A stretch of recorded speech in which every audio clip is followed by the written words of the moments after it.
Hi, I'm Wanda and I'm 33, and I too would like to share my crazy revenge story. All right, so let's talk about my life with Liam. We've been married for a solid 10 years, and for the most part, it's been smooth sailing. Well, except for this eensy teensy problem my mother in law. Now, don't get me wrong, I love Liam to bits, and that's why I put up with all the crazy stuff his mom pulls. You see, Liam is Tabitha's precious baby boy, and I mean precious. He's the only boy in the family, and she has this weird obsession with him. It's like he's the last slice of pizza, and she's afraid to share him with anyone. From day one, I noticed Tabitha's overbearing nature. She'd constantly baby him and coddle him even when he was well into adulthood.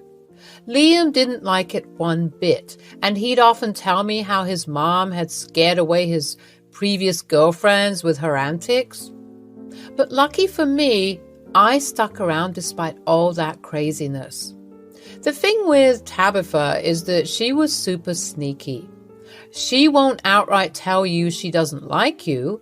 Instead, she'll get close to you and try to learn all your weaknesses, and once she knows them, she's not afraid to use them against you. Liam would try to talk some sense into her and ask her to stop meddling in our lives, but she wouldn't listen. She'd just give us this innocent smile and then go right back to her shenanigans. It was like a never-ending battle, and honestly, it was exhausting. But hey, when you love someone, you learn to tolerate their crazy family too, right? Right. Thankfully, once Tabitha realized that Liam and I were serious about each other, she surprisingly toned down her crazy antics for a while. I guess she finally saw that I wasn't going anywhere and she couldn't easily scare me away. I mean, I'm tough as nails, and I wasn't going to let her interfere with our relationship. Liam and I were so relieved when she calmed down a bit. We finally felt like we could be a normal couple and enjoy some alone time without her constant meddling. It was like a breath of fresh air. But you know how it is with family. Even though Tabitha stopped being as crazy now and then, about once or twice a year, she would come up with some excuse to stay over at our place for a month or two. It was always something like her house being fumigated, or having an infestation, or smelling bad, etc. Any excuse she could find for not wanting to stay in her home. I mean, come on. It was obvious she was making things up just to stay with us. But here's the thing. We understood. Tabitha was a widow and she was lonely. Liam was her only son and she loved and missed him dearly.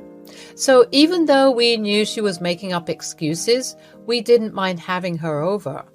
We knew she was harmless at that point and wasn't trying to sabotage our relationship anymore. So we'd welcome her with open arms and make the best of the time we had together. It wasn't always easy, but family is family, right? Hey, babe. What's up? I just wanted to thank you for being so patient with my crazy mother. I know it's not always easy when she comes to stay with us, but you handle it like a champ. Well, it's not always a walk in the park. She always ends up stealing you away, but I love you, Liam, and I'll do anything to see you happy.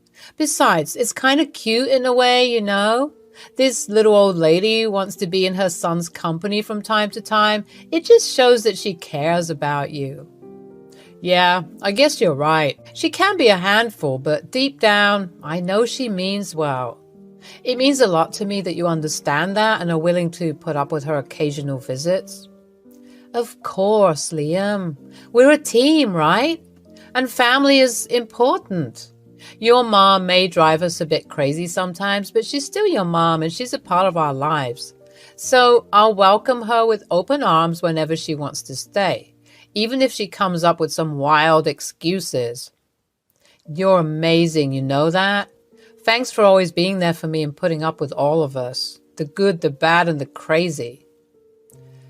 It was one of those typical days when Tabitha came for her usual visits. We were all hanging out together as a family, catching up and enjoying each other's company. Tabitha and I were sitting on the couch watching TV, and the topic of attractive celebrities came up. We spent some time giggling and chatting about our celebrity crushes, and it felt strangely nice to bond with her over something so casual.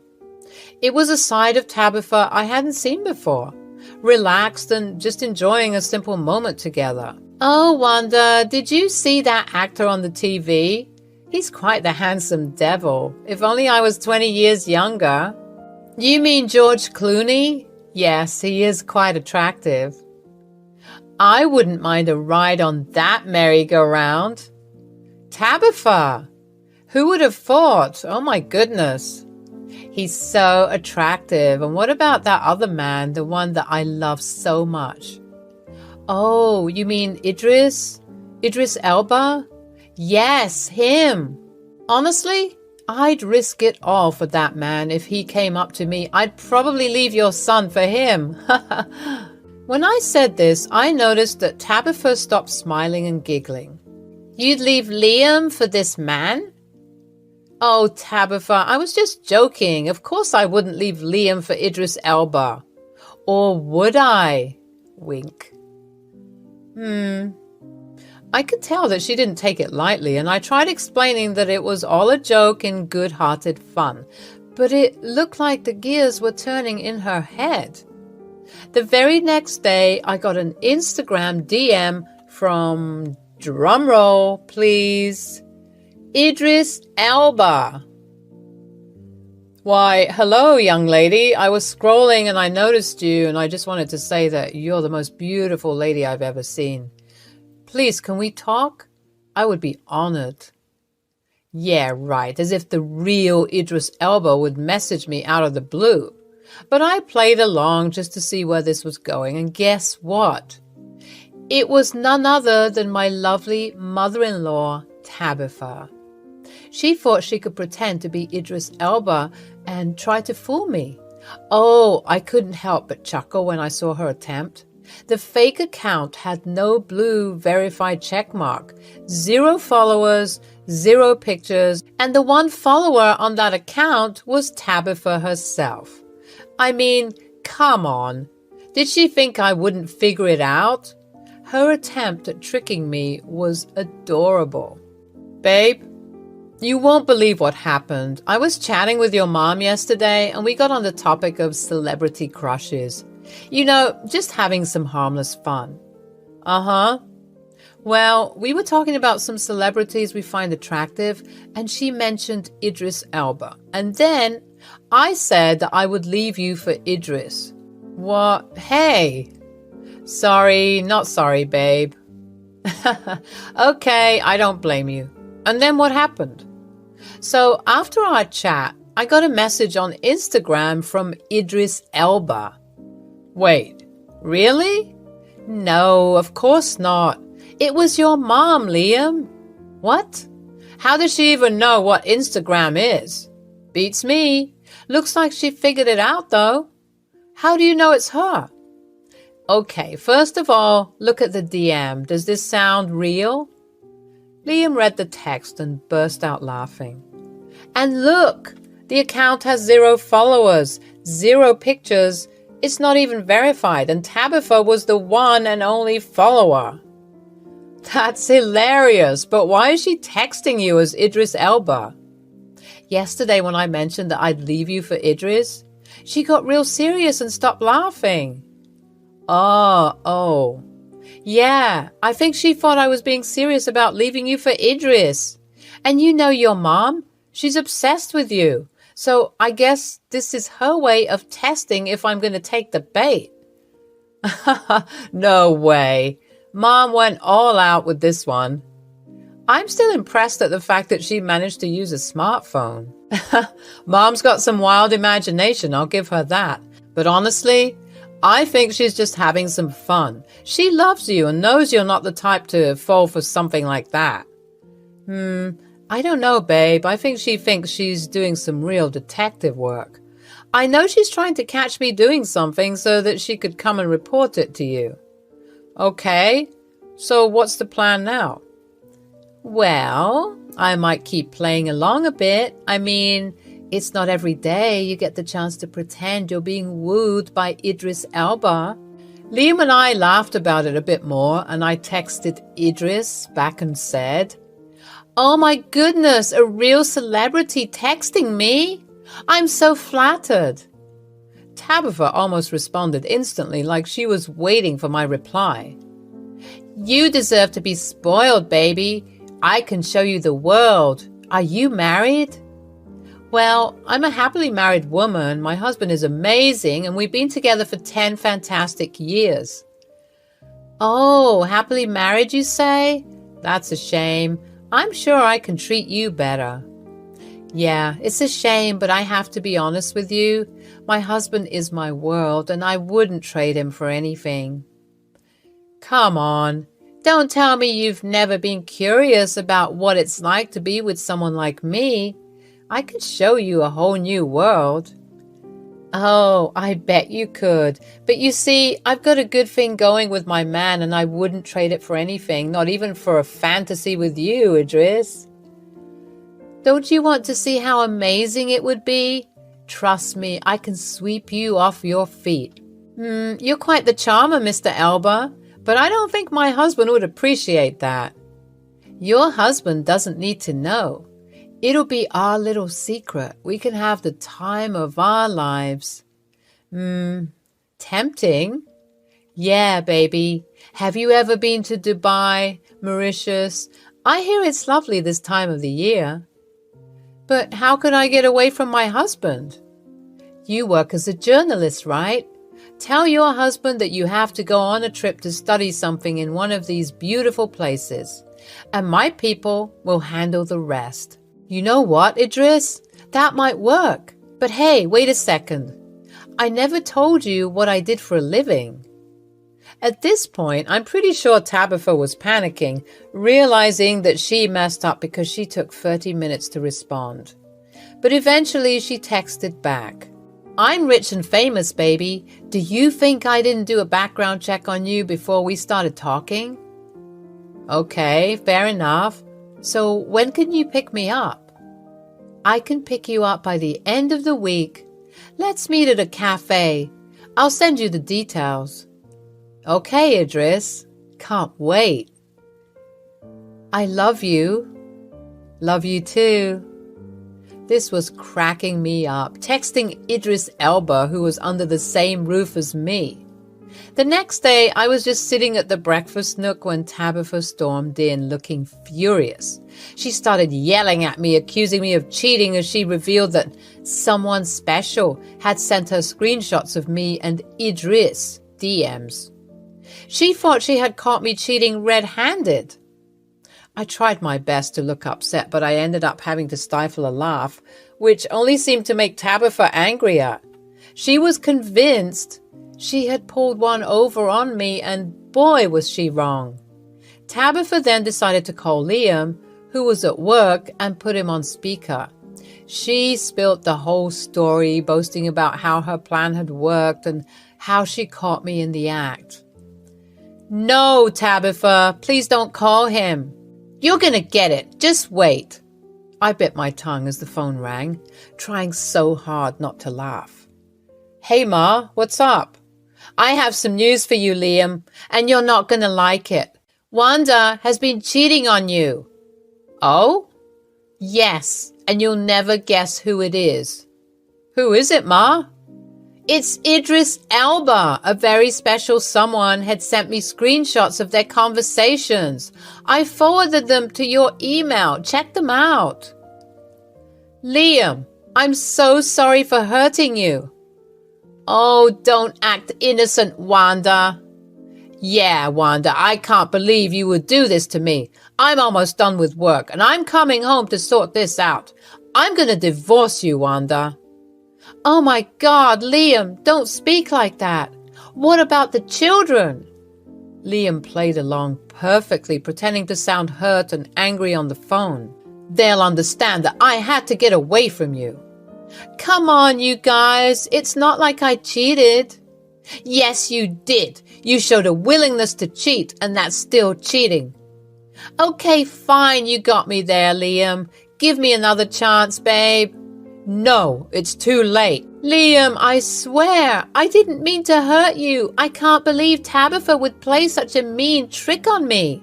Well, maybe now you'll think twice before trying to cheat on my son again. Yeah, I trusted you, Wanda. This is disappointing. I'm so sorry, Liam. I'll do whatever it takes to make it up to you. Nothing will make up for this. I'm done with you. Just wait until I get home. I'm getting the papers as we speak.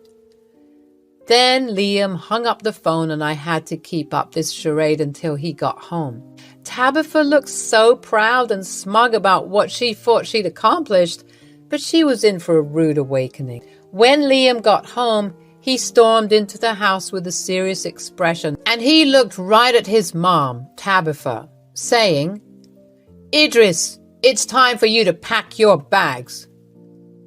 Liam, what are you talking about? Why are you telling me to pack my bags? And why are you calling me Idris? The jig is up, Mom.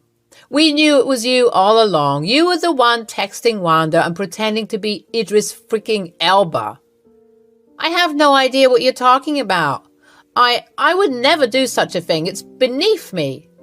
Come on, Tabitha. Let's not pretend. You made it way too obvious. No profile picture, no followers. It was so transparent. A for effort, though. Wanda's right. We knew from the start, but we wanted to see where this was going. You gave us a good laugh. Okay, fine, it was me. I just wanted to test Wanda's loyalty. Test my loyalty? All because I made some stupid joke about Idris Elba? Liam and I have been married for 10 years. When will you accept that I'm not going anywhere? Mom, this has got to stop. We can't keep going through this. I thought you'd changed. I don't know what you want me to say, Liam. You're my baby boy and I love you. Aw, I know, Mom, but I'm a grown man. You can't keep trying to coddle me and test my relationship. I love Wanda and she loves me. You're wasting your time when you do these things. Tabitha, we love having you around, but you need to stop these games. We're a family, and you can't keep trying to sabotage that. Wanda's right. We need some boundaries until you can fully accept our relationship. This isn't right. How can you kick your mother out? Mom, please don't make this difficult. Tabitha packed her bags with a mix of anger, disappointment, and understanding. It was a tricky moment, but Liam and I knew it was necessary. Do you think we've been too easy on her over the years? Probably. I mean, that's why she did what she did, isn't it? She was digging for any excuse to get us to break up. Yeah, it's crazy. Maybe you need to check your mom into a mental hospital or something. Hey, ouch. I'm not trying to be funny. I'm being serious. Someone who would go to such lengths can be dangerous. We had good fun because she's a little old lady. She can't hurt us if she tried, God bless her soul. But I feel like some deep attachment issues need to be discussed. You're probably right. I was glad that Tabitha got this much-needed wake-up call. She was always acting like she could get away with things just because she loved her son. And as much as this was something I found funny and played along with, someone who is willing to sabotage something for no good reason needs to be taught a lesson. Tabitha came up to me before she left, looking somewhat annoyed and defeated, and said, "I'm sorry for trying to trick you, Wanda. I just want Liam to have the best." It's okay, Tabitha. I accept your apology. But we need some space right now. Maybe you should go back home and spend some time alone. Not in isolation, but in solitude.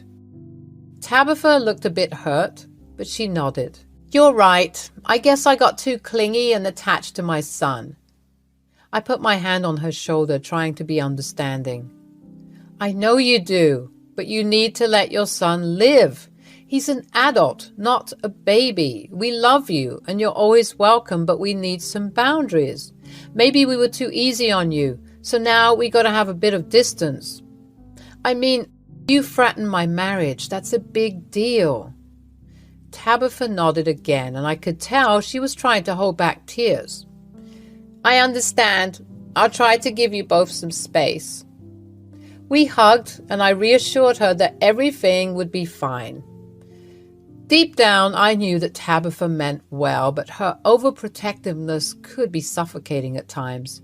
Liam and I needed this time to strengthen our relationship and find our way as a couple. After she left, Liam and I had a long talk about setting boundaries with his mom.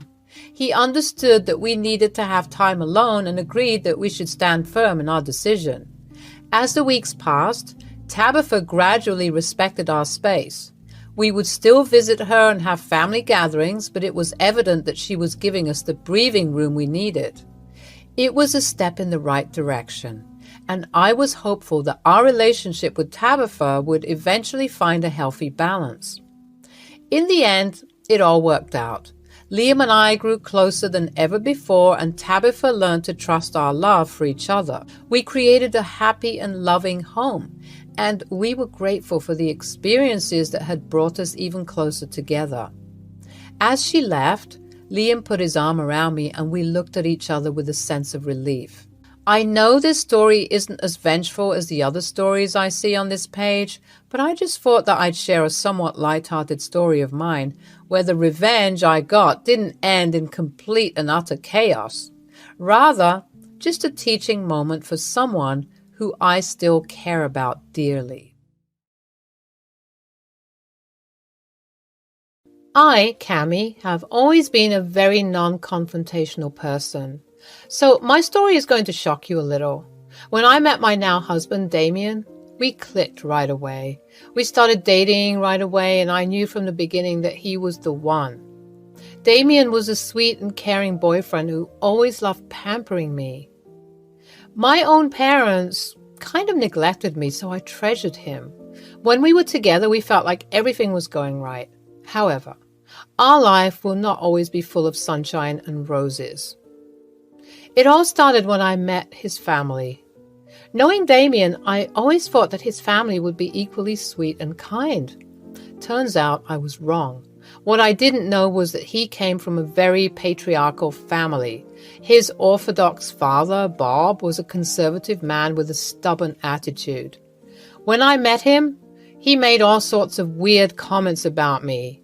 He said, "So, Cami, I hear you want to become a nurse."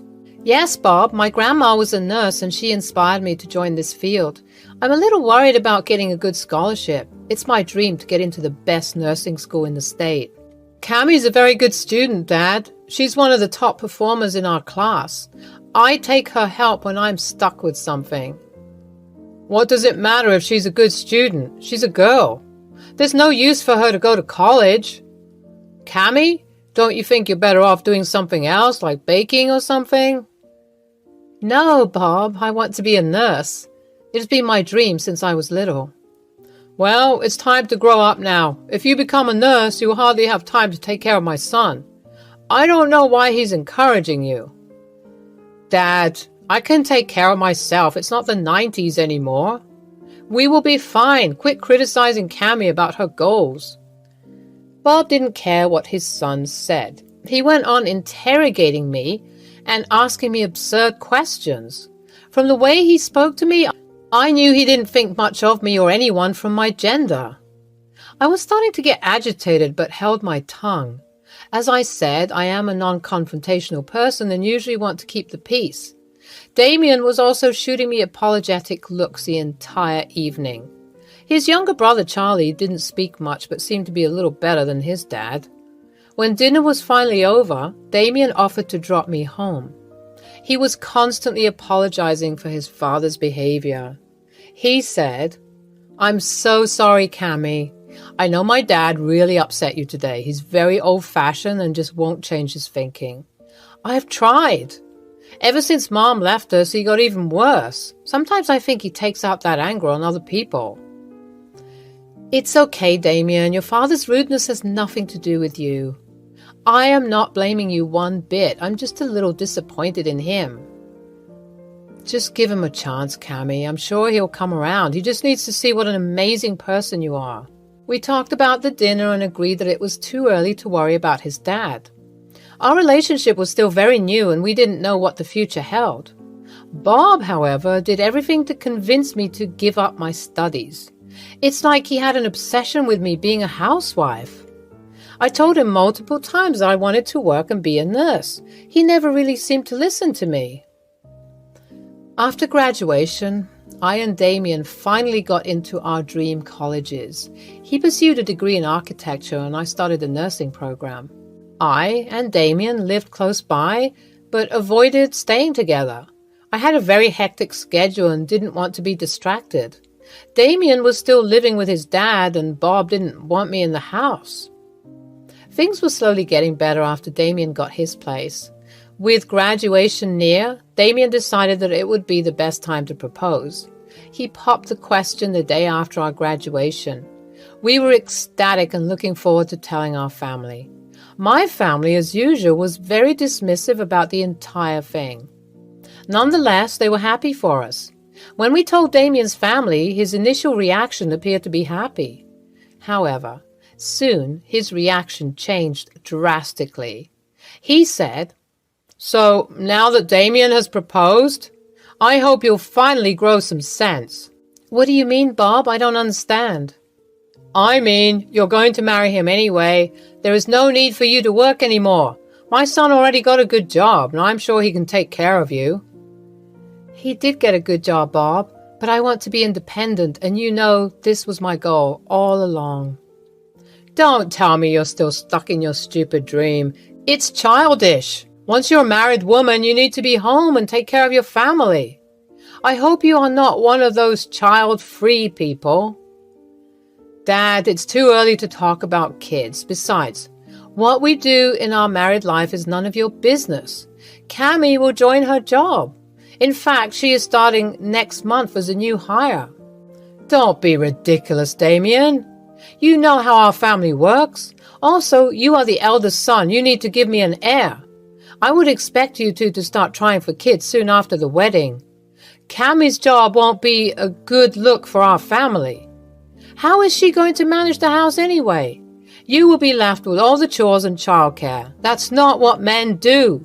"Bob, I will manage everything just fine. We will split the chores. It's not like I will neglect Damien and our future family when I work. You can have faith in me." "That's easy for you to say. No wonder your parents don't keep in contact with you. If you were my daughter, I wouldn't let you join college anyway." Bob's words were incredibly hurtful to me. I genuinely thought that he was going to change. However, it seems that he will always see me in a bad light just because I am a woman. At this point, I was ready to cut him out of my life.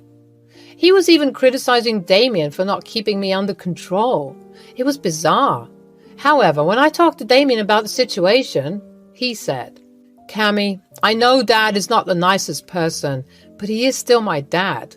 My mom had already abandoned us. I can't leave him too. Besides, I have to think about Charlie. He needs my help right now." "But Damien, I can't be around your toxic dad anymore. Did you hear what he told me?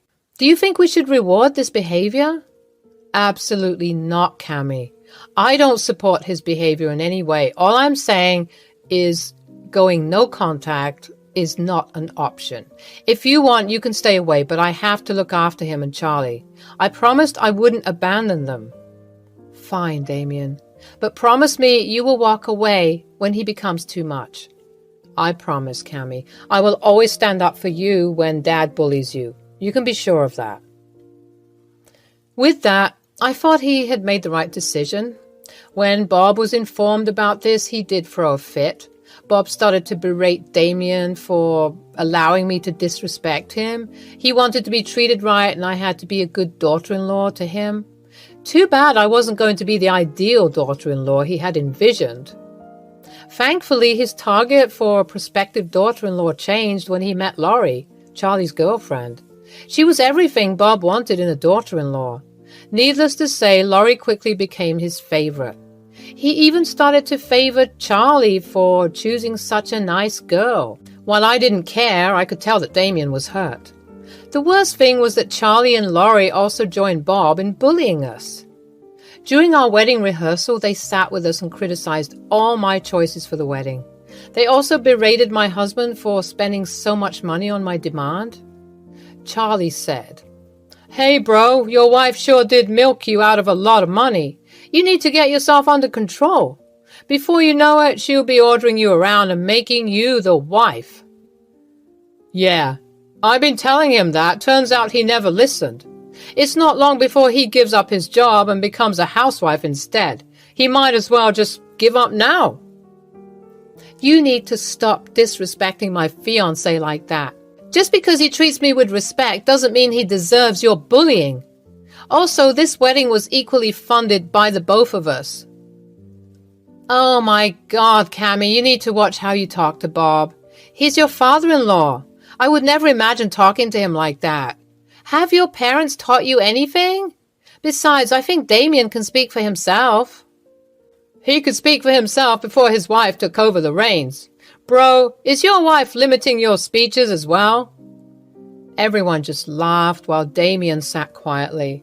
I could see that he was extremely upset. When it came to me, he would always speak out. However, when people attacked him, Damien tended to just take the bashing. However, I wasn't going to let it happen. From then on, I swore I would grow a spine. Now that I'm married into this family, I won't let them bully us. However, my relationship with the trio was just about to get worse. 1 year after the wedding, I found out that I was pregnant. We weren't exactly trying for a kid, but me and Damien were ecstatic. I was still in contact with Bob, Charlie, and Laurie, so Damien decided to tell them the news. After they heard about my pregnancy, Charlie and Laurie never reached out. I did not hear a peep from them. However, Bob was super happy about the pregnancy. Suddenly, Bob was extra kind and caring towards me. He even brought me gifts and paid a lot for setting up our nursery. We did offer him money, but he refused, saying he wanted the best for his grandson. We didn't find out the gender because we wanted it to be a surprise. However, Bob was convinced that we were having a boy. Honestly, it did rub me the wrong way, but I ignored the feeling because Damien was happy to have his dad back in our life. However, Bob's attitude towards my job never changed. One day, when Damien, Bob, Charlie, and Laurie were out for dinner, Laurie said, "So, Cammy, when are you quitting your job?" "Excuse me? I don't understand." "You know, with the child on the way, you need to start changing your priorities. If I was you, I would never sacrifice my time for my job. My child would need me, and I wouldn't be selfish enough to leave him alone." "Our baby won't be alone, Laurie. Thanks for your concern, but you and I are not the same. We will look into daycare and babysitters when it's time. We already have everything planned out. There is no need for any of us to quit our jobs." My God, some women can be selfish. I didn't take up a job because I wanted to give all my time to my family. We are going to try for kids as soon as we get married next year. I can't imagine being away from my kids when I go to my job. That's exactly why I never looked for one. Cammy, if you don't want to be a bad mom, you better listen to Laurie. I'm lucky she knows exactly what a wife should be doing for her family. We don't care what your wife does for you, Charlie. I and Laurie will be equally responsible for the child. Now, there's no need for a fight. I'm sure Laurie will figure everything out once my baby boy arrives. Who knows? You might just charm her into staying back. I was getting irritated by the conversation, but didn't escalate it any further. Having a meltdown in the middle of dinner won't be good for the baby. Damien also looked pissed and told them that we were leaving. Laurie and Charlie were being obnoxious, but we knew why. They were just mad that Bob was paying us so much attention. Laurie even let it slip that she wished she had the first grandchild. I found her comment strange because no matter what, grandparents would love all their grandchildren. Again, I was dead wrong. When I finally gave birth after 8 months, we found out that it was a girl.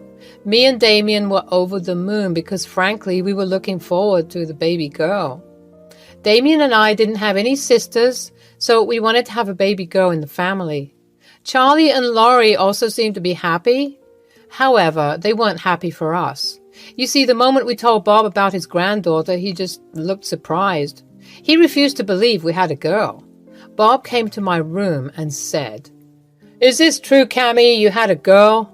That is impossible. My first grandchild cannot be a girl. Damien is the oldest and he needs to have a boy. How am I going to get an heir now? Damien, are you sure she didn't cheat on you? Our family doesn't have girls. There must be something fishy. Dad, Cammy didn't cheat on me. We had a girl. What does it matter if your grandchild is a girl? Aren't you happy to be a granddad? Absolutely not. I was being nice to you because I thought it was a boy. If you had found out the gender and told me, I wouldn't have made the effort. Dad, are you serious? That is your freaking granddaughter, your own blood. How can you be so cruel? It's not a boy and I have nothing to do with her. She's your problem. I have no interest in being her loving granddad. I expect you to pay me back for the nursery. You have scammed me. We will pay you back, Bob. If you can't be civil towards our daughter, there is no need for you to be here. You can leave. With that, Bob just turned around and left. Yes, he didn't hold our daughter, didn't even look at her. He simply didn't care anymore. This humiliation was too much for me. Damien broke down crying when Bob left. He couldn't believe his dad could be so cruel. However, we were skeptical about going no contact again. We wanted our daughter to have a relationship with him. We were both hopeful that he would come around. Our little girl, Chrissy, is our world. She is the kindest and most well-behaved child we could ask for. I and Damien were extremely happy to have her in our life. Christy was a general sweetheart and extremely good at her studies. She became an A student in her class and was loved by everyone. We tried to facilitate a relationship between her and Bob. While Chrissy loved her granddad, Bob wasn't that keen on being involved. What little attention he gave her disappeared when Charlie and Laurie had a son. Since Andy's birth, Bob did everything to make Charlie and Laurie comfortable. He even gave away a part of his income to support their household. Andy was a pampered kid who became very entitled. Since Laurie didn't work, it was becoming hard for Charlie to finance their luxurious lifestyle. Bob, being the doting grandpa he is, sponsored Andy's expensive demands. He was civil towards Chrissy, but never that involved. When Chrissy was a teenager, we had the worst fight with Bob. It was Christmas and we were invited to Bob's house for the celebration. When we went there, we saw that his house was filled with pictures of him and Andy. Chrissy said, "Grandpa, why don't you have any pictures on your wall? You have a lot of Andy's pictures. I don't remember you even asking for a picture with me." "Well, that's because Andy is my future heir. He's going to be the head of this family soon. You are just a girl who will be married off. I don't need a picture of you in this house. Besides, this house will go to Andy when I pass. He is the sole heir of everything I have." "So you won't leave me anything?" "Why, Granddad, did I do something wrong? You are even paying for Andy's college fund. Why am I being excluded?" "Because he doesn't love you, Chrissy. He's my grandpa, not yours. You'll never be as good as me. Grandpa knows who his favorite grandchild is." "Grandpa, is that true? You don't love me at all? But why?" "Because you are a girl, you dumb thing. Grandpa always wanted a grandson. You are basically useless to him." Before I could intervene, Chrissy started to cry. She kept asking Bob if it was true. Bob simply refused to look at her. Charlie, Laurie, and Andy were just laughing at Chrissy because she was crying. Me and Damien were furious. From that day, we decided they would no longer be in our lives. I also prayed to God that I could teach them a nice lesson when they eventually realized their mistake. Chrissy was heartbroken for an entire year. She tried to get in touch with her grandpa and solve everything. However, he was ignoring her calls. Bob even called us up and told us that he didn't want to remember he had a granddaughter. We were furious and told him never to contact Chrissy again. After a while, Chrissy realized that she didn't need to have them in her life. I and Damien constantly assured her that we loved her and that was all that mattered. We put her into therapy to get better. A few years later, Chrissy got into a great college. Her grades were amazing and she easily landed her dream job as a software engineer. By the end of 1 year after college graduation, she was earning a very high income. We were super proud of her. She had outshone almost all her peers. Andy, on the other hand, was not going so well. One day we suddenly got a surprise visit from Bob. He hadn't visited us since the Christmas dinner, so it was rather confusing to have him here. Damien was extremely mad and immediately told him to leave. However, I was really curious and wanted to hear him out, so I invited him inside. "What's the matter, Bob? You haven't shown up here since the Christmas dinner. Hell, you didn't even call us except to say you don't want to be in contact." "I know, I was just caught up with work. It's been years, so I thought I should visit." "Cut the crap, Dad. Just tell us what you want. I know you better than to expect anything pleasant." "I heard Chrissy has joined a big company as a software engineer, and I was hoping I could talk to her." "About what exactly?" "You see, Andy had dropped out of college. I did my best to support him, but he just wouldn't take his studies seriously. He blew through his tuition money on alcohol. I did take a mortgage on the house for his college, but he has spent it all. I was hoping Chrissy would be able to help him get a job." "Are you serious right now? You want Chrissy to vouch for your loser grandson?" "We are family. I'm sure Chrissy will want to help her little brother." "Wait here. I'll be right back." I went to my room and brought out my old phone. I didn't use it anymore, but it was special for a reason.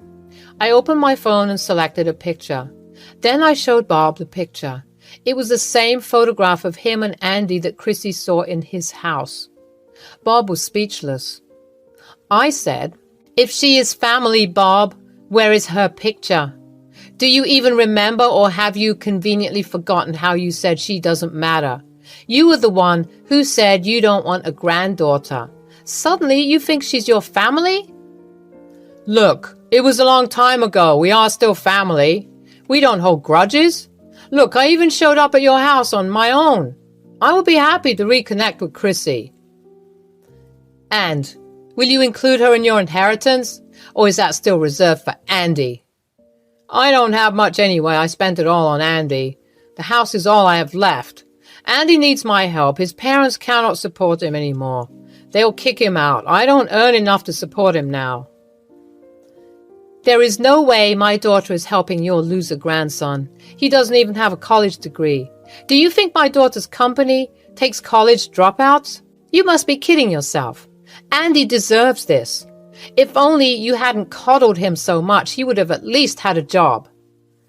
You made your bed, and now you need to lie on it. You decided to spend all your money on Andy. Chrissy had made it clear she would never help you out, even if it was the end of the world. I suggest you leave. We have nothing to say to you anymore." Bob left, but kept spamming us with calls. He was desperate for help. Turns out Andy has been living with him for the past year. He has already trashed his parents' place after they refused to support his unemployed ass. Bob, being the loving grandpa, had to take him in. However, he could no longer put up with his behavior. Bob even showed up at Chrissy's work to try and talk to her. Chrissy simply told him to leave before she called security. When Bob kept begging her for help, she agreed to give the money in exchange for the house. Bob refused to sell her the house, so she just left him there crying on the pavement. A week later, Bob called us and told Chrissy that he was ready to sell. He simply wanted Andy out of the house. He was planning to move far away where Andy couldn't follow him. Chrissy agreed to buy the house and the papers were drawn. When the sale finally happened, Bob did ask for a relationship with Chrissy. However, she told him that he had lost that right long back. Hi, I'm Megan, and this is my story. I'm 32 and I work in an advertising agency in San Francisco, California. I do not have kids because I was never really ready to be a mother, but I think I'm glad that I didn't have a child. My life was a mess after I got married. I think I'm one of the people out there who regret getting married. I was newly married, and in just 2 years it became an obnoxious way of living. I feel bad that my parents had to go through a shitty life because of me. They live with me in San Francisco. They have always been super supportive and guarded about my personal life to strangers. They didn't deserve this. This was truly my fault. I was a pitiful person who had no talent for recognizing people's intentions. I just found anyone nice to me an angel. When I sit here and write, I reminisce about the first proper time I met Jeffrey. It was an unremarkable afternoon when I first laid eyes on Jeffrey. I just started my new job at the advertising agency, and the air was filled with the buzzing sounds of ringing phones and the hum of coworkers engrossed in their work. Little did I know that this ordinary day would mark the beginning of a journey that would forever intertwine our lives. And of course, the day I put myself into the mess. As I navigated through the maze of cubicles, I noticed him, a tall, bespectacled man with an air of quiet confidence. Jeffrey. He had a kind smile and a genuine warmth that drew people in. It wasn't long before our paths crossed, as fate would have it, during a brainstorming session for a client's campaign. "You are the newbie, right?" "Yes, just joined. I must say it is a beautiful workplace and they have a great coffee machine." "Yeah, the place cleans up pretty nicely. Many people have commented on how the place can get once the real show begins. You get so many meetings to attend that are sometimes just an excuse to give boring lectures. But our employer is pretty chill." "How many breaks do we get here? I need small breaks because my back gives up on me like anything." "Oh, really? Mine too." "There are good sitting areas around the office. You can always change your positions whenever you feel uncomfortable. Okay? And the coffee machine is right there." "Well, which cubicle are you in? I mean, it's nice to get to know someone, and even better if you get to sit beside them." "Oh, yes. My den is the one in the first row, 3 seats on the left." As we got to know each other, we found ourselves paired up for the task, exchanging ideas and engaging in lively discussions. His creativity and intelligence impressed me, and I admired his ability to think outside the box. We shared a natural synergy, bouncing ideas off each other effortlessly. Our connection extended beyond the confines of the office walls. We discovered common interests, from a love for indie music to a shared passion for exploring hidden gems in the city. As the weeks turned into months, our professional camaraderie blossomed into friendship. "Hey, I got these 2 concert tickets. Want to check it out with me?" "Oh no, the underground ones. You know how claustrophobic I am. I'll probably faint from the obnoxious smell and sweat." "Oh, come on. This is not those kind of ones. This is a cafe nearby. One of my favorite indie artists is coming to perform. Come on. We'll have fun. Plus, we're going to get a discount on the food that will be served because we have the tickets. Their pasta is really good. You would love it." "I have a curfew, you know. My parents are very particular about me coming back before 10. And I am pretty sure concerts start very late at night, no?" "Well, technically they are starting around 8, but we can reach there before time, like around 7:30, or have some food and chat until the performance begins. We can rest a while, and I promise I will drop you home by 9:45, okay?" "Oh, okay, fine. But if this turns out boring, you will pay for everything." Friendship brought us closer, and it helped us get to know each other even more without feeling any sort of attachment. And all the must-be's and would-haves. Just plain old buddies hanging out. We thought this wouldn't spark any further until an impromptu after-work gathering that the spark between us truly ignited. Amidst the clinking of glasses and laughter, we found ourselves lost in conversation, our voices drowning out the noise around us. Time seemed to stand still as we delved into deeper topics, revealing our fears, dreams, and vulnerabilities. That time, I realized that Jeffrey saw me, not just the professional facade I wore during office hours, but the person beneath the surface. And I saw him too. His passion, his kindness, and the way his eyes lit up when he spoke about his dreams.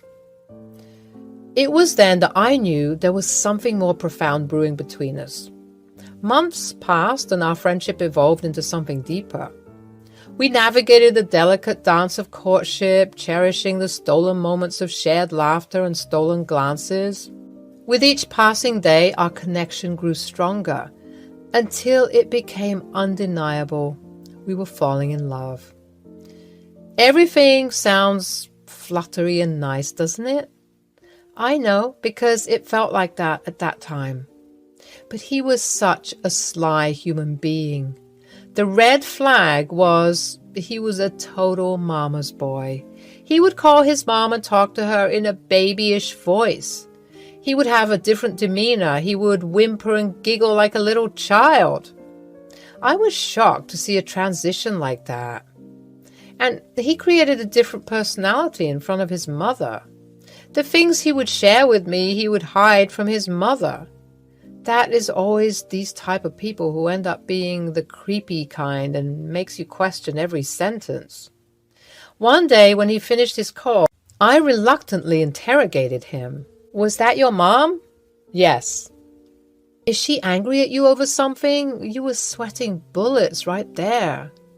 Nay, she's a sweetheart. She just loves me and is concerned about losing me. She was asking me whether I'm eating well or not and if the job was too tough for me. She always wants me back, but I always try to convince her out of it. Well, we should invite her then. It would be nice to meet your mother. Ah, we will. But I think she won't like visiting us because she's not really well and she lives alone in an old rental. Sometimes it gets really difficult, but we manage. Maybe we can visit her. Yeah, that would be nice. When Jeffrey finally mustered the courage to confess his feelings, my heart was having feelings of joy, nervousness, excitement, and scare, all of them together. I mean, I had such mixed feelings about him.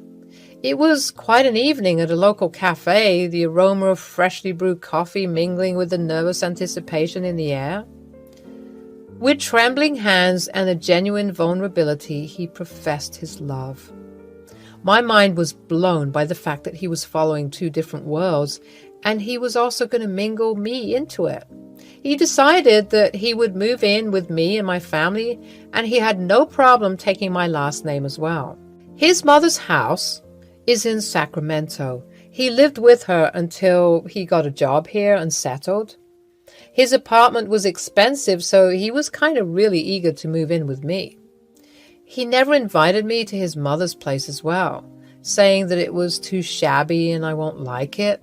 He was trying his best to hide me from his mother. I understand, dear, but we must think of everything. If you're going to get married to me and move in with me, wouldn't that be trouble for your mother? You live with her, don't you? Yes, I do, but you know, dear, I feel like it wouldn't be a good place to stay, and I want you to feel comfortable and happy. My parents won't have a problem, but will you be okay with them sometimes hanging out with us? They are always worried about me forgetting them, so sometimes during weekends, I spend time with them. I've gotten quite busy with my work and I come home really tired. We used to have dinner together, but nowadays I usually eat alone or eat outside. I understand, love, and it's all right. Don't worry so much. I'm here. But then what about your mom? Will she be okay? I will try to make time for her. During the times you go out with your family, I will visit my mom. Look, we're a team, right? We can make anything work if we put our minds to it.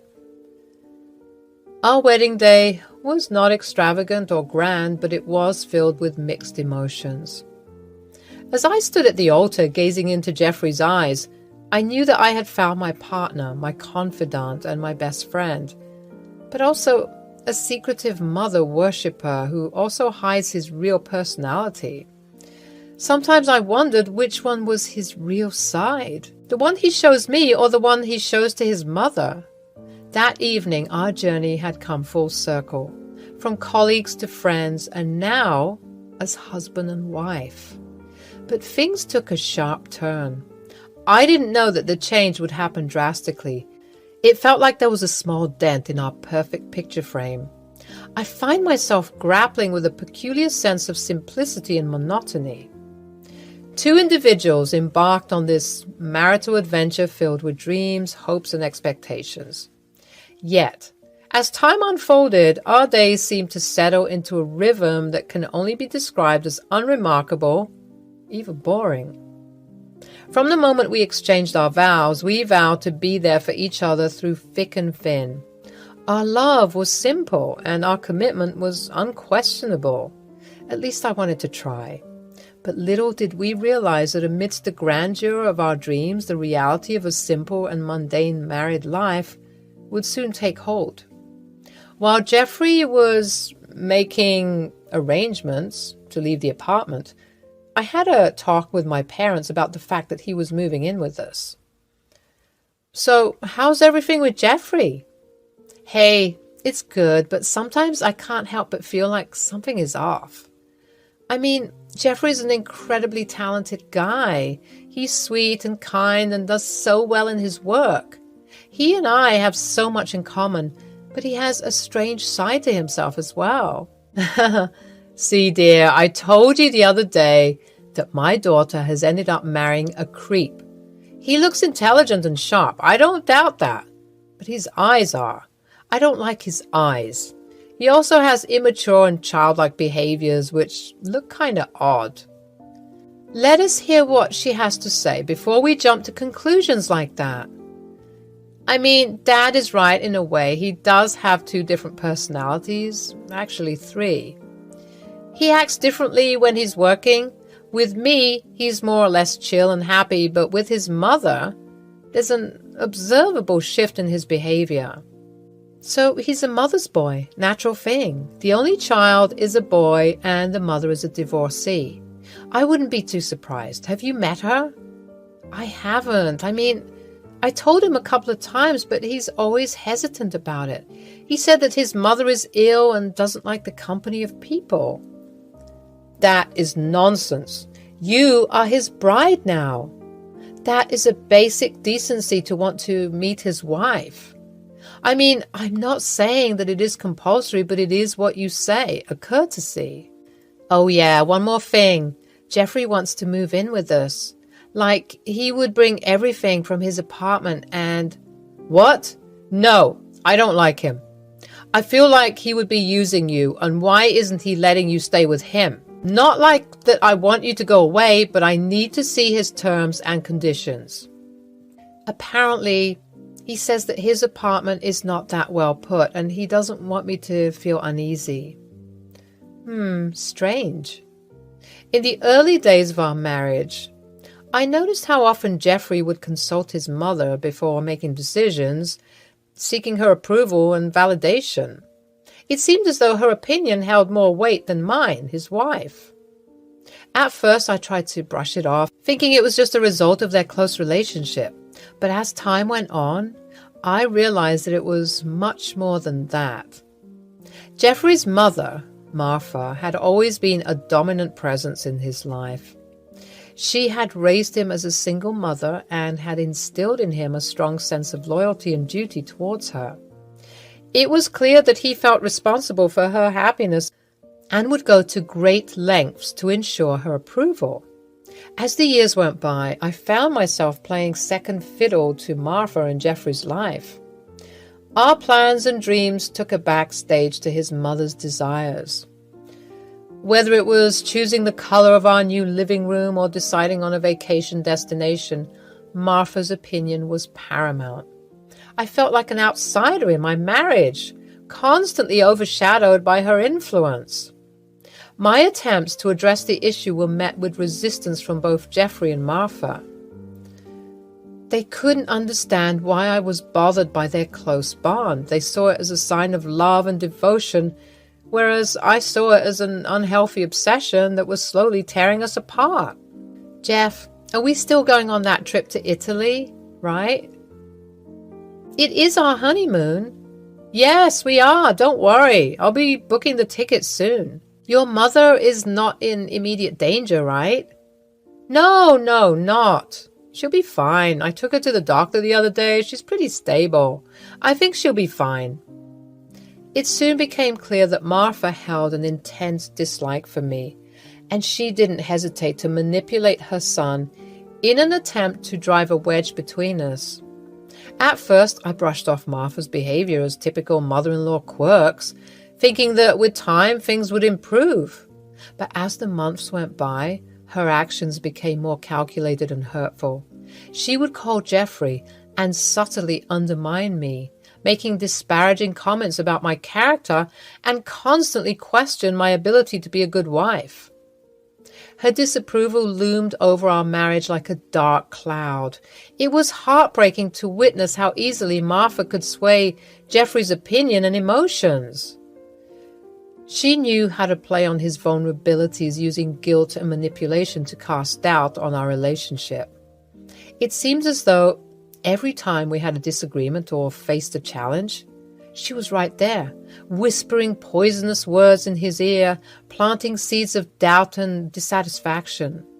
Martha's tactics created a toxic environment that left me feeling isolated and helpless.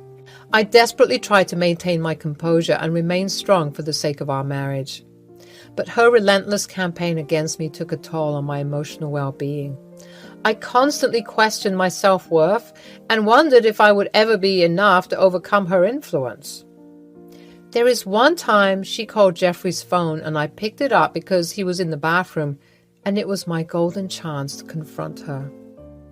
"Yes, this is me, Jeffrey's wife." "Oh, the one who took my son away. Why do you have his phone?" "Look, I don't want to cause any trouble. I'm just here to know if my son talks about me to you." "Oh, yes, he does." "You manipulated him to stay with you. He comes to me seldom nowadays, all because of you. I always told my son not to fall for girls like you, but you bewitched him by showing him your property and money and looks." "Look, I said no such thing to him. He was the one who wanted to stay with me. I discussed it with him. That is not what we decided on. I love your son. Please try to understand I always ask him about you." Martha cut the call. She made a scoffing noise of disgust. I realized this was going nowhere. Our Italy trip didn't happen. My job made other plans. We were told to go on a small business-related trip to Korea. One of our marketing agencies wanted to collaborate with their brand. I had to go. I apologized to Jeff a lot, but he was strangely okay with it. He just told me to have fun and call him from time to time. I was feeling so low about our trip getting cancelled, but he didn't seem to feel anything at all. Is he really okay with it, or is he suppressing his actual emotions? I told him I would be back in a month. The day I left, my parents were there, but strangely, Jeffrey wasn't. When I called him, he apologized and said that he took his mother to the hospital for an emergency. He felt bad for not being there. I didn't say anything much to that. The Korean trip was wonderful and everything seemed pretty well. I managed to video call Jeffrey, but he was always in a rush. At first, I didn't think much of it. I thought maybe he was busy or something. But when I called my parents, I got to know a different story. "Yeah, he's been here, but he hardly talks to us. He shifted permanently here after you were gone. He does not spend much time with us, just a simple hellos and highs." I see. Anything else? What is he doing and all?" "Well, no, he always seems to be in his room and doing work or talking late at night with someone. Maybe his mom? I don't know." "Okay, is he going to the office?" "Well, he does go somewhere and comes back home during dinner time. He has brought some kind of stuff with him, like some game stuff, a stereo, a camera stand, all that." "Oh, okay, well, all right, I'll try to talk to him again. Thanks, Mom. Take care."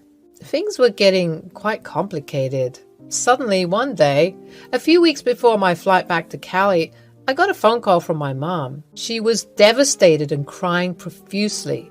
I was baffled by whatever happened, so I calmly told her to explain what happened. She said that Jeffrey brought his mother to our place and locked them outside the house. They went for dinner, just the two of them. Jeffrey took that opportunity to seize them. They took shelter in a motel just for the night. I was furious. disgusted and felt like a ticking time bomb. My heart was beating so fast I was scared it would explode. I knew this man needed a lesson. I had some neighbors who loved my parents. They would do anything for them. Cops were called, but they thought this was a silly case and that I needed to be present to take action. I took an instant flight home. By instant, I meant it took me 2 days to get a ticket. By the time I reached, it was midnight. That fool didn't know I had a spare key with me at all times. I called a few of my neighbors and they were purely shocked at how my parents didn't go to them for help. I and a few others marched towards the house. I unlocked my house and there he was. Jeffrey was watching TV with his mother, laughing. I freaking went and held him by the collar and started thrashing him, even pulling some of his hair out. My neighbor took the helm by seizing his mother. I never felt this amazing hitting someone, and he deserved every ounce of it. But babe, look, I can explain. My mother was ill and I was scared she would die. Your parents were against it. You are a piece of filth. How dare you throw my family out of my house? And you thought you would get away with it? How freaking dare you? You mother my foot. I don't give any shit about her. You deserve every bit of this fist of mine, you absolute filthy scumbag. But wouldn't you have done this for your mother? Never. I'm not like you. My neighbors would have probably killed him if I didn't control my temper. The police were called and they were taken for further investigation. Meanwhile, I threw and burned all his property, his gaming console, his posters, everything. That piece of filth deserved no sympathy. The police reported that he snuck in his mother and let her stay in our bedroom. He was supplying everything to her secretly. After that, I signed a divorce claiming that he should give me and my parents a percentage of the amount every month as punishment for invading and taking over my property. I demanded he go back with his mother to Sacramento. He was no longer welcome here. I don't care about his financial security anymore. He was a liar and a disgusting human being. I installed surveillance cameras everywhere and strengthened the security so that there is no way he can do anything fishy. Well, ever since that, I made sure whoever I meet gave me full clarity about themselves before I planned to go ahead with it any further. I even changed my job and got myself a work-from-home job. So that's good. I can keep an eye on everything until things settle down a bit. My family is fine now, and we are doing okay. We're happy for the time being, and I learned a big lesson. Hello, my friends. I'm Natalie, and I live in LA with my husband. I have a daughter who's 26. She recently got married, but it was a total drama. I'm just glad she could finally settle well. Victor, her husband, is a nice guy, and I'm sure he'll keep her well. I had an ex-husband who works in a corporate office. I was already working at a local pharmacy when he got that job. He was always this very nonchalant kind of guy. He was like the typical man, and I was like the typical woman. We fell in love like idiots and then got married. Our marriage became more and more mundane as days went by. He would often go to work early in the morning, come back, have small talk, then go to sleep. I don't understand why people like this want to get married in the first place. There wasn't any in-between in our relationship. Everything was extreme. Either he would love to bomb me with parties and gifts, or he would give me a cold shoulder for the rest of the day. I was expecting a typical love marriage that starts fresh and wanes as you get used to it, but I didn't expect the intensity. When Robert and I tried for a baby, I was having lots of complications. It ended up in miscarriage twice. When we showed the doctor, he said that Robert had an untreated problem that his parents neglected. That turned him sterile. I was not hurt. But Robert couldn't take this information. He thought that the doctor stripped his manhood right in front of his wife. He left the clinic angrily. When I reached home, I saw he wasn't there. He came late at night. Where the hell were you? I was with James and Kobe. And why exactly? 'Cause you were mad at what the doctor said? Are you a child, Robert? Don't bring that shit up. I don't care what he says. We will keep trying, okay?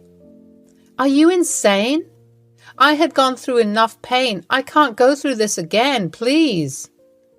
Then what the heck do you ask from me, woman? I'm requesting you to think of other possibilities. We can always IVF or adopt. There's a beautiful orphanage place around this area. I saw it while going out for a walk. We can go together. Do you even hear yourself? You want someone else's sperm inside you? The baby might not even look like me, and speaking of orphanage, I don't want someone else's child as mine. We don't even know how they would end up. That is utter nonsense. Rather, I say, let's take a break and try again. How pathetic. And you took a vow for me? You are hilarious. When you said you loved me, you probably lied on my face. You know what? You are sleeping on the couch tonight. I shut the conversation and went up to our room and slammed the door. I can't believe Robert had such a poor way of thinking. When we first met, he never really showed this part of him. If he did, I would have thought otherwise. I always believed that marriage was supposed to bring happiness and fulfillment, but my own experience with Robert shattered those expectations. We were then married for 3 years, and despite the odds we shared, a dark cloud always hung over our relationship. The pain of infertility had become an insurmountable barrier between us, casting a shadow on our dreams of starting a family together. Robert was still hell-bent on not adopting or getting an IVF. This gradually eroded my happiness. I yearned for the joy of motherhood, the laughter of children echoing through our home. Are you going on another trip? Didn't you say this was your last? I need to clear my head, dear. Why don't you go to your mother's too for a while? Maybe a woman talk might help you think rationally. Plus, you need a break from all this. And where are you going this time? Plan for the Maldives. A friend of my close colleague has a nice hotel and invited him and his friends to visit. So I booked a ticket. I hit the jackpot in this one. He said he would pay for everything. All I needed to do was spend on the extras that were not under the hotel's vigilance. I see. Well, did you ever consider that your wife might need a freaking trip too? Robert glanced at me slightly. His fork came to a halt. His eyes sharply observed the table. Where's the salt? The pasta isn't salted. Can you give me some? Robert? Oh, just shut up. The problem is with me, okay? I'm in much more pain than you. Why do you keep whining in my ears like a spoiled 6-year-old? Oh, how mature of you, Robert. How freaking mature. Do you even see me? What am I going through? I at least tried to tend to your needs and everything else. I have given my all. What are you giving me? Robert gave me a death stare. He just took his plate and went to the couch to watch some TV. I sat there silently contemplating my future with a man who gives no shit about my feelings. My friend Lola had always been my constant support in times of such circumstances. She came to visit me when Robert was out for work. I'm so happy you took a day off today. This was a definite must. Yeah, I guess. So, how's everything with Robert? I sighed. I didn't know what else to say. I felt like I always dragged her into my mess. Natalie, you've seemed distant lately. Is everything okay between you and Robert? It's been hard, Lola. Ever since Robert found out he's sterile, he's become emotionally distant. It's like he's lost his sense of self and shut me out. Lola places a comforting hand on my shoulder. I can only imagine how difficult this must have been for both of you. Infertility can take a toll on even the strongest of relationships. Have you talked to him about how you feel? I've tried, but he shuts down whenever I bring it up. He's built this wall around himself, and I don't know how to break through it. Lola's eyes convey empathy as she offers her perspective. Natalie, it's important to remember that Robert is going through his grief and feelings of inadequacy. Perhaps he needs some time to process his emotions. But that doesn't mean you have to face this alone. I just miss the connection we used to have. We were always there for each other, and now it feels like he's slipping away. You're right to feel that way, Natalie, but sometimes people need a reminder of the love and support they have. Have you considered seeking couples therapy? A safe space to express your concerns might help bridge the gap between you both. I never thought about that. Maybe therapy could provide the space we need to heal together. Thank you, Lola. I needed this perspective. When I confronted Robert about this discussion, he got more agitated and angrier at me. He hated the fact that I shared our problems with Lola. So, now I'm becoming one of your gossips, right, hon? Baby, you're getting me wrong. I just wanted to vent out, that's all. And you know Lola is a nice girl. She would never make a big deal about it. Well, talking about my vulnerabilities to other people was not funny, Natalie. You know how I feel about that, don't you? And still, you made it a thing in front of your best friend. Okay, Robert, I apologize, but can you please not yell at me like that? I was really worried about you, and I just wanted to help. I love you. If you did, you wouldn't have done this. He didn't have dinner that day. He just went off to sleep.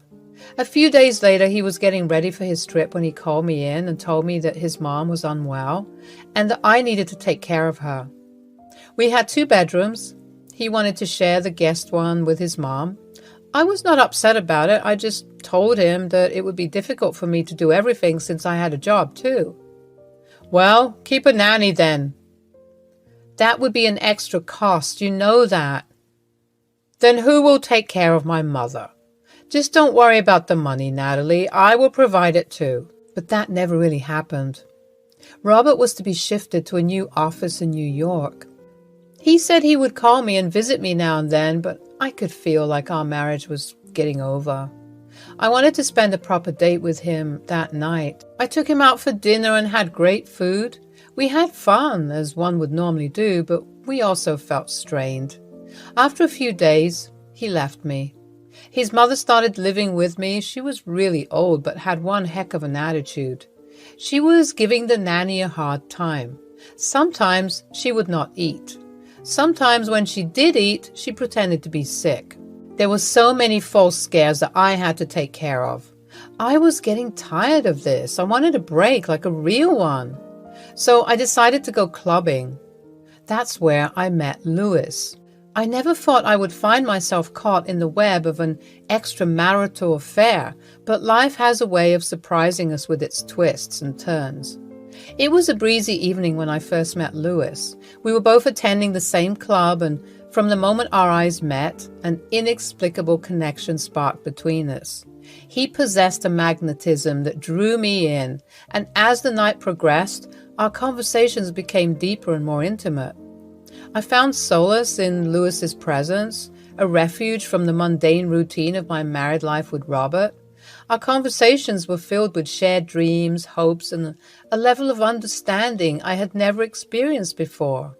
Louis made me feel seen, desired, and alive in a way that had long been absent from my marriage. Why are you still with him? You are stunning, Natalie, and you deserve someone who knows how to adore that personality. Your husband sounds like a total douchebag. No offense.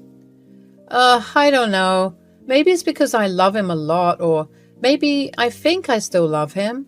I mean, understand that he is going through a lot, but he should know he's not going through this alone. I'm here, and I have never for once forced him into anything. He doesn't like the sound of IVF or adoption, but I don't get it. What's so wrong with seeking a different alternative? Damn, His personality screams insecure. Well, some guys just don't like considering their partners as equals. You tell me, when was the last time he made any effort for you? Like you told me he goes on frequent trips, right? Did he ever invite you to any one of them? Well, see, that says a lot, Natalie. I'm not here to encourage you to leave him. I am here to tell you that maybe it's time you stop fighting for something that is not worth it. If I were in your place, I would ditch him then and there. It's not as simple as you think, Louis. His mother is involved now. I have to take care of her. Oh, I hate this. Why me? Hey, you were in a club, right? Just have fun as long as you're here. Don't worry about it. I want us to have a good time, and guess what? I have the perfect idea. I have my car. Let's go for a midnight drive. Like, really? Are you sure? Yeah, your nanny's taking care of your mom, so you don't have a curfew. You can come along with me, and we will have some disgusting fast food, lie under the stars, and talk. Sounds good? Cute. I don't mind at all. As time went on, our encounters became more frequent, our stolen moments filled with giggles and whispered confessions. The affair became a dangerous dance, a delicate balance between the guilt that gnawed at my conscience and the intoxicating allure of forbidden love. The clandestine nature of our relationship only added to its allure. We met in secret locations, hidden away from prying eyes, and each encounter left me craving more. The guilt weighed heavily on me. Yet I was unable to resist the magnetic pull that drew me closer to Louis. But as the days turned into weeks, the realization of the consequences began to sink in. Especially when Robert video called me. The guilt I carried like a heavy burden started to seep into every aspect of my life. I saw the pain in Robert's eyes, the growing distance between us, and the erosion of the trust we had once held so dear. I wanted to confront him about it, and I want to put an end to this. I was ready to tell him that I want us to remain friends, nothing more. But the moment I entered his apartment, I was in awe. He looked like such a gentleman, smelling of light fragrance, hair pushed back. I swooned to his charm. He welcomed me with a warm smile. We were talking and having a few drinks along with it. I don't know how or when, but I ended up kissing him, and that was it. I ended up in a disaster. I completely cut off Louis after that night. He called me multiple times, but I didn't have the nerve to face him. One day when I was leaving for work, Louis was waiting right outside my house. He stood in front of me, blocking my way. Please, Natalie, I'm sorry, I got carried away, and I know what a big mistake I made. I swear it was not my intention. I thought we were having a nice night. It was not your fault. I was the one who kissed you. I am the one with no self-control. Hey, look, I didn't mind, okay? I understand all that you're going through. You know nothing about me. Don't even try. Nat, I had the most amazing night with you. I am not able to forget it. Be with me. I can keep you happier. Maybe I don't earn like Robert, but I can certainly keep you content. That man doesn't deserve you. I'm still married, Louis. Please don't ask for something I can't give you. And please don't meddle with my matters. Let's forget this ever happened. I broke his heart that day. I pushed away the man who could have probably saved me. But well, I knew that was not the time. 2 weeks later, I took a pregnancy test and found out I was pregnant. I was happy and shattered at the same time. I knew for a fact this was Louis's child. If Robert ever found out, he would. I shuddered at the thought. I told myself I would keep it a secret. When Robert came, he was shocked beyond imagination. He kissed me and hugged me and spun me around. He kept saying it was a miracle. He had a massive gender reveal party. I didn't know what else to feel. Louis tried to talk to me a lot through calls, but I kept avoiding him. You did what, girl? Please tell me you're joking. When did this happen? It's a long story, Lola, and I'm sorry, I don't know what else to do. Robert has no clue about this? Not even the nanny? No, just you. I don't have the nerve to say anything to anyone. What about Louis? Should I tell him? I can if you want me to. Would that be a good idea? Depends on if you like him, but I would advise you just go on with whatever is happening. Don't overthink. There is always a right time for everything. For now, keep it a secret. Years go by. Our daughter grows up unaware of everything. She has always known Robert to be her father. Robert doesn't change much. He was just getting older. His personality was still the same. He would only talk to Josie and sometimes make fun of me in front of her. Every time I told him why he does that, he kept saying it was harmless.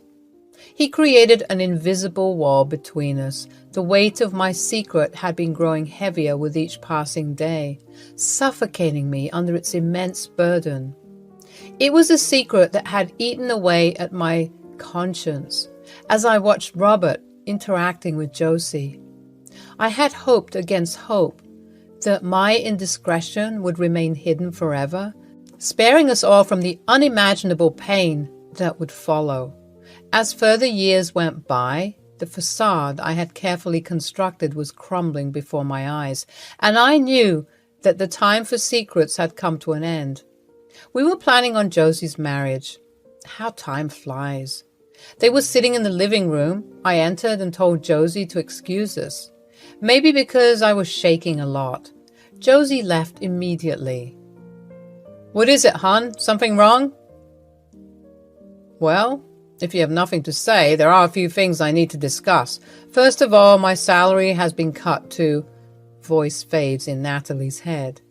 Jesus, did you even hear what I said? My money has been cut down. We need to save up. How much do you have in your bank? Also, my mother's allowances. Can you please shut up? I have something to tell you. With a heavy heart and trembling hands, I confessed the truth to Robert, laying bare the web of lies that had ensnared us both. The anguish in his eyes mirrored the pain that now consumed me. The man who had never loved and supported me had been betrayed most unforgivably. I forced myself to forget Louis, but I know deep down I loved him. He wrote me an email every year asking how I was doing. All I could say to him was, forget me. I feel like this was unfair to Louis. You did what? You heard it. I don't want to repeat it. You are telling me that Josie isn't my daughter? No, she isn't. Then whose daughter is she? Which brat did you sleep with, huh? Tell me. And that is none of your business. Robert stood up, violently shaking the objects on the table. Josie heard the sound and came running. She was startled at the sudden shift of tension. What on earth? Why are you two fighting? Why don't you ask your filthy mother who is your real father? Come on, Natalie, tell your beloved daughter who you slept with years ago. Josie, please. I will explain everything later. No! You will explain everything sentence by sentence, and I want her to witness what a filthy mother you are. Dad, please, stop saying things to her like that. I want things to be settled at peace. I'm getting extremely confused and stressed right now. First tell me, why did you do this? Why did you cheat on me? You were a shitty husband to me. All those years you were nothing but a self-righteous, arrogant, unsupportive, egoistic, and unsympathetic man. All you did was protect your pride. But look where that ended up. You know what? I don't regret a single thing I did. He was twice the man you could ever be. Robert was so enraged, he wanted to lunge at me. But the nanny and Josie both defended me. Ultimately, he left the house with a burst of anger. The next day, he sent an email writing that he won't fund anything for Josie's wedding and he wouldn't want to be present. I was feeling extremely bad for Josie, but I knew that I have the willpower to make this a success. I couldn't hold it anymore. I contacted Louis. I told him everything. I made some simple arrangements. I knew how to give this man a lesson. After a week, I called Robert. "Why the hell are you calling me? I've already told you I am not." "Oh no, I just called you to say that I dismissed the nanny. Your mother is probably alone right now, and I have left with my stuff.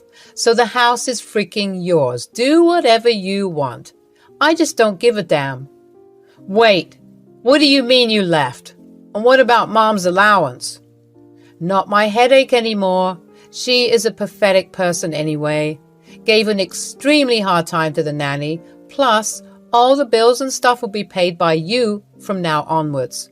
I am not doing shit. All these years you freaking escaped your marriage and responsibilities. Now, let it come and bite you back." Wait a second, Natalie, honey, please. You know my expenses have gone down? I know. Just like I said, it is none of my business. Goodbye, Robert. I cut the call on his face. The tragic tale ends here. Louis and I met at a pub again, and it was so happy to see him. He was still the same, bubbly, cheery, and romantic. We both planned on Josie's wedding, and it was done at a fantastic location. Though the venue was small and compact, it was still warm and filled with people we genuinely loved. We had a joyous celebration with food, music, dance, and a lot of jumping around. Robert kept calling me. This time, when I cut the call, I felt no guilt whatsoever. I was with my daughter and the man that I love. The most beautiful part was I could reunite Josie with her true father, who walked down the aisle with her. I mean, I know I have a lot of explaining to do, but all that can wait for another time. Hi, I'm Joanne, and this is my story. I currently live in Tennessee. I was residing in Ohio with my parents before meeting Caleb, my husband. I am a married woman of 28.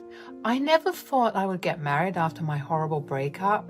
I'm into long-term relationships. I was scared of flings and hookups. In other words, I'm a highly committed individual. It was a relationship for over 4 years. He cheated on me with my best friend.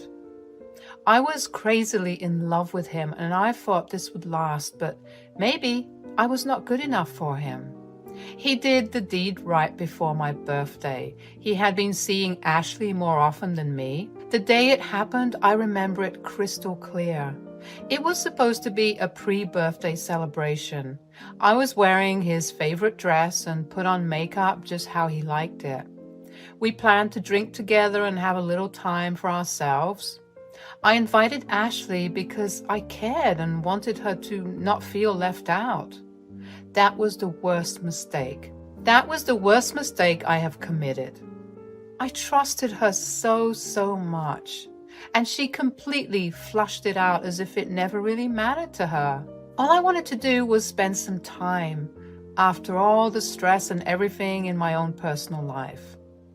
A few days after the incident, I received a phone call from Ashley, and she was profusely crying, saying that she was sorry for everything. I was numb at that point. I didn't want to go on with it. "Look, what's done is done. I don't want you to bring it up again. Please, I beg you." I understand. I didn't know this would happen, really. We were drunk and waiting for you, but then Yeah, somehow magically you guys were all over each other. Very believable, Ashley. Please, Joanne, I don't want to lose you. You are my only friend. I don't even talk to him anymore. I've blocked him, I swear. No, I can't give you another chance. I'm sorry. I need a lot of time to get over this, and I'm not bringing you back into my life for another drama. Ashley and I were close friends since high school. We're like an inseparable duo. People would associate our identities with each other to the point our teacher always used to mix up our names. This betrayal shattered me. I mean, more than the boyfriend, the best friend's actions are tormenting to the soul. That's why, when I met Caleb, I had my walls up. I knew if I made one more mistake, I would never be able to come out of it. I still remember the day I met him. The faint jingling of the bookstore's bell signaled my arrival, and I stepped inside, seeking refuge within the familiar scent of old pages and ink. As I roamed through the shelves, I felt stiff. It was like my body was cautious of very minute sounds and movements. I was here for books, not for romance. Out of the corner of my eye, I noticed the guy staring at me, and I couldn't deny that he was good looking. My instincts warned me to be wary, but his persistent gaze was unsettling, making me feel uneasy. Did he see something in me that I wasn't ready to reveal? Trying to ignore his attention, I focused on the books, pretending not to notice him. But every time I turned, his eyes seemed to follow me like a shadow, never ceasing to stare. I wondered what his intentions were and why he insisted on making me feel this way. I could see him slowly making his way towards me. I shifted my attention to my book, pretending nothing was happening. Hi there. Excuse me. Oh, hi. Is there something I can help you with? Actually, yes. I noticed you've been browsing through some interesting books, and I couldn't help but wonder if you had any recommendations. Oh, sure. I'm just exploring some new genres today. What are you interested in? Well, I enjoy science fiction and fantasy, but lately I've been trying to expand my horizons. Do you have any favorite authors or books in mind? I love science fiction too. Have you read anything by Octavia Butler or Philip K. Dick? They are both fantastic writers. As for fantasy, you might want to try Neil Gaiman or Brandon Sanderson. Oh, yes. I've heard great things about all of them, but haven't gotten around to reading their works yet. Which book would you recommend starting with? For Octavia Butler, Kindred is a captivating read that mixes historical fiction with science fiction elements.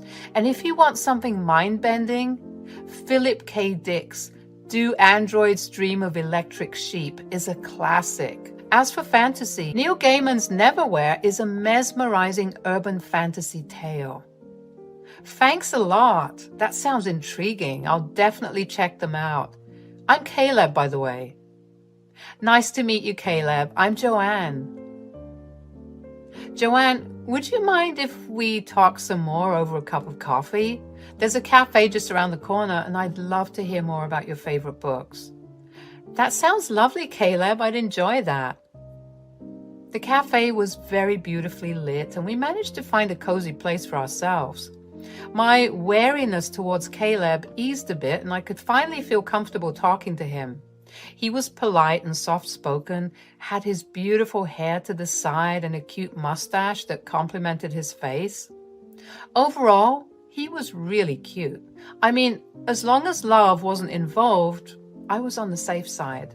I was in desperate need of a friend anyway, someone I can really trust. He and I ordered almost the same kind of beverages and snacks. We looked at each other and laughed.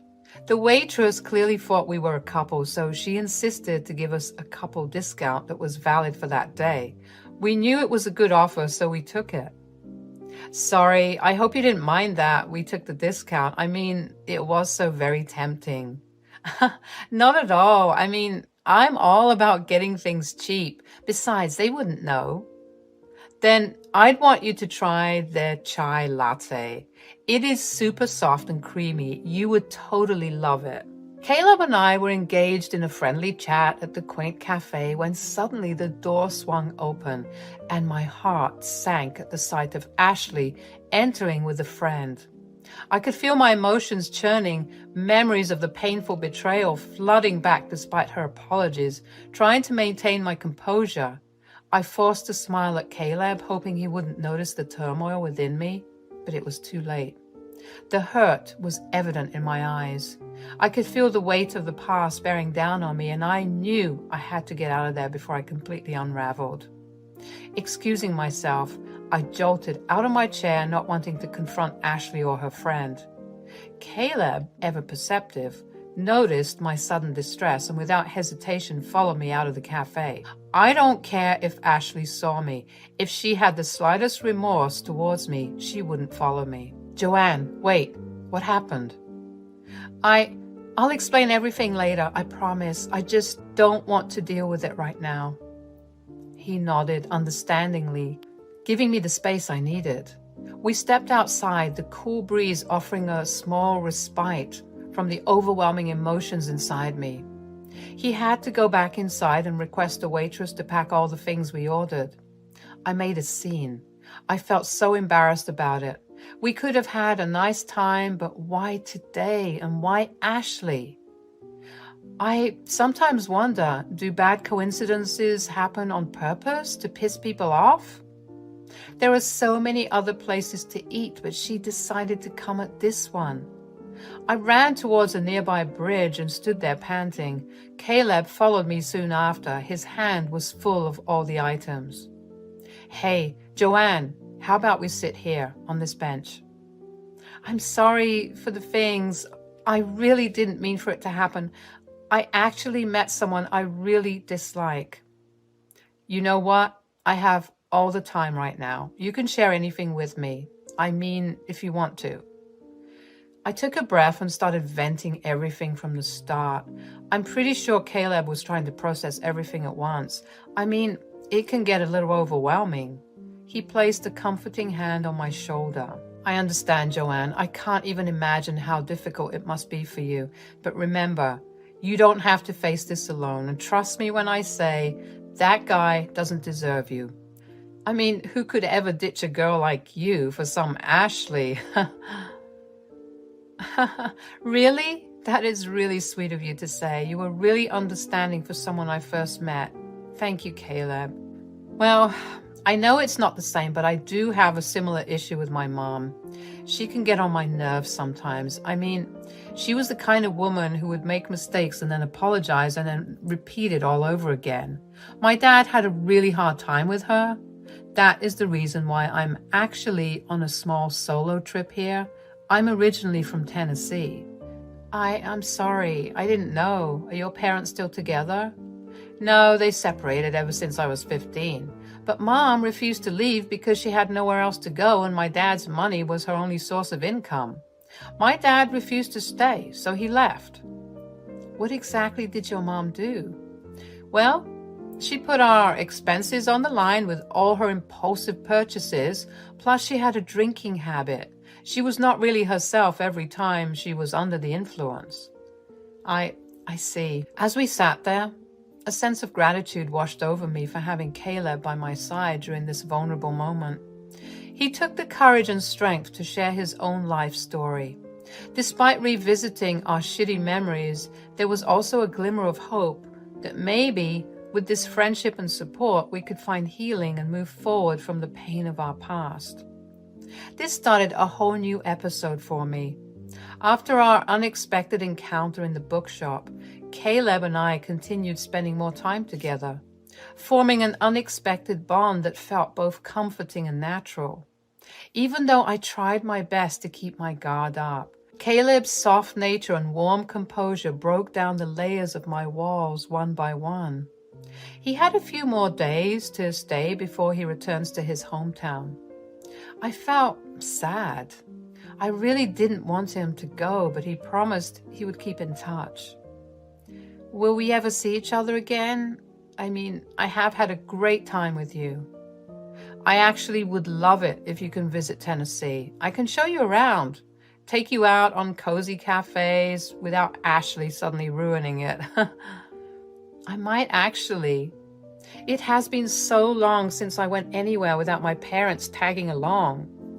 I've left my job recently, struggling to look for another one, so yeah, everything is so messed up in my head. I need a break. Caleb left after a week and I was left with a heavy heart. I went to see him off at the airport.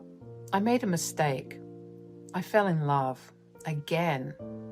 I was in my room trying to process everything when my phone blinked. It was Ashley. She messaged, "Are you free? Gotta talk, please." I had no energy left to deal with this bullshit. I fell asleep. The next day, I was out applying for other jobs when I got a text from Caleb. He said he was safe and his mother was throwing mad tantrums at him. He was really frustrated, so he locked himself in his room. I'm not going to lie when I say I was falling madly in love with him. I wanted to call him. This was just the beginning. I was letting him in my life. I had been hurt in the past, and the fear of getting hurt again had kept me guarded for so long. But with Caleb, it was different. He had shown me patience, kindness, and empathy, and I couldn't deny the genuine care and affection I felt for him. We didn't keep a proper check of the date, so I am unsure when exactly we started dating. It was long distance at first, but then I decided to meet him in Tennessee.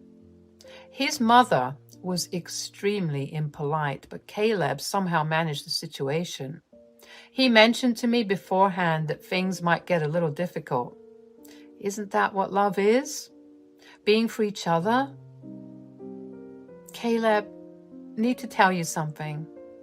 We were sitting on a bench in the park, the sun setting in a blaze of colors on the horizon. As I looked into Caleb's eyes, I realized that I couldn't keep pretending that my heart wasn't yearning for more. What is it, babe? You've been so patient and understanding, and I've come to care for you deeply. I can't pretend that I don't have feelings for you. I already know that, love. You are so cute.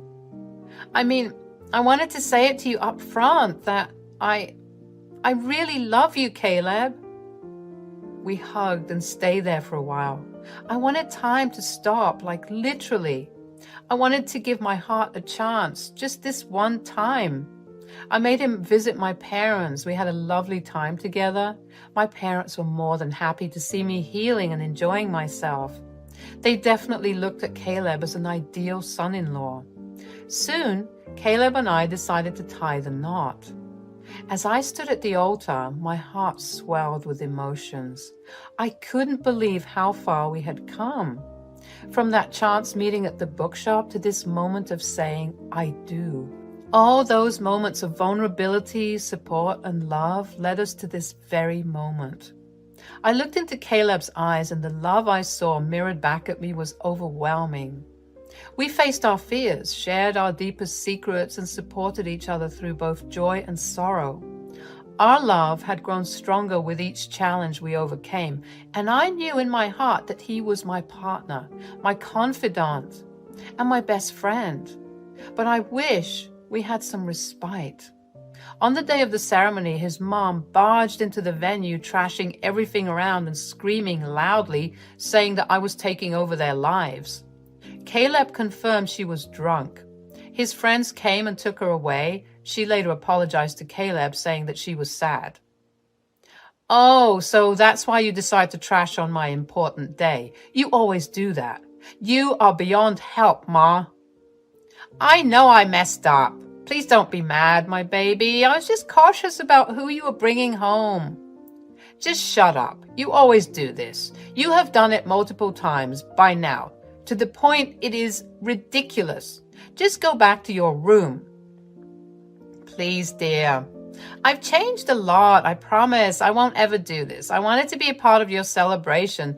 Then I met up with Brian, and he gave me a small thing to drink. Brian, again? You never learn. And you know what? I have no hope for you. Caleb and I were trying our best to adjust to his mom. She would have weird tantrums, often yell at Caleb for no reason, and randomly demand him to take her out to a restaurant or a drive. Caleb tried his best to take care of her rancid behavior, but it was getting out of hand. We decided to move out soon, especially after the violent argument Caleb had with his mother a few days back. Jessie's attitude was a significant source of tension and difficulty for both Caleb and me. It was clear that she had trouble accepting me as her son's partner, and her possessive and controlling behavior caused numerous challenges for us. Caleb decided we should take another holiday. He secretly booked tickets for us. Are we really going to Australia? What the? I took a sick leave from work. I told them it was really urgent. I know this would be quite inconvenient and I would probably get fired, but I can't deal with this woman. Well, will it be like a honeymoon? Yes, of course, it is a honeymoon. Why else do you think I'm pondering over certain reservations? But I also have to buy a ticket for my dad. He wanted to visit Tokyo forever. Let's see what's available. We were talking really softly, but I could see Jessie trying to eavesdrop from the corner of my eye. Damn, she must think she was missing out. Ever since that day, she would insist on spending more time with her. I mean, I wouldn't really call that spending time. It was more attention-seeking. She would barge in on us while we watched a movie together or wanting to join us everywhere we went. Caleb told me to be very careful not to leak any information about the trip. But I had some other plans in my head. I wanted to see what happens. So one evening when I was sitting alone on the couch, she came and sat right beside me. So, are you guys planning to go somewhere for, honeymoon? Actually, yes, we were. Either Japan or Korea. I mean, you can give a little bit of advice on which would be the best. Either one sounds good. I would suggest Japan. That seems just like the place for boring couples like you. Boring? You heard me. When I was your age, I was quite the stunner, and men used to flock around me in a snap. We had parties and booze and long drives. Quite the days. I would have been a free eagle if not for his wretched father. Stupid man, manipulating me to have feelings for him. Disgusting. I see. I'm telling you, woman, falling in love is trash and it won't get you two anywhere. Caleb is just a bird in your cage, trapped and flightless. So freaking boring. Okay, enough, Mom. Leave us alone now. I turned around to see Caleb was back with groceries. He looked worried and angry, and he wasn't happy with Jessie sitting next to me. He put the groceries on the table and pulled me by the hand and took me to the other room, away from the mother. He tried his best to separate me from Jessie as much as possible. He told me he was looking for a different apartment. We would leave this house. He just couldn't bear living here, even for a second, especially now that I'm part of his life. A few weeks later, we were almost on our way to Australia. We were happy, excited, and relieved. I could finally see Caleb's eyes twinkle again. Also, I sometimes wondered, will his mom really follow us? Because if she does, she would have quite the surprise waiting for her. It's been 3 days since we were in Australia. We were roaming around, seeing places, when suddenly Caleb got a missed call. It was Jessie. At first, Caleb wanted to avoid, but I nudged him to attend it. When he called, he was baffled by the amount of swearing he had to hear. Apparently, Mom did book a ticket to Japan from LA. She was standing at the Japanese airport when she called Caleb's father desperately.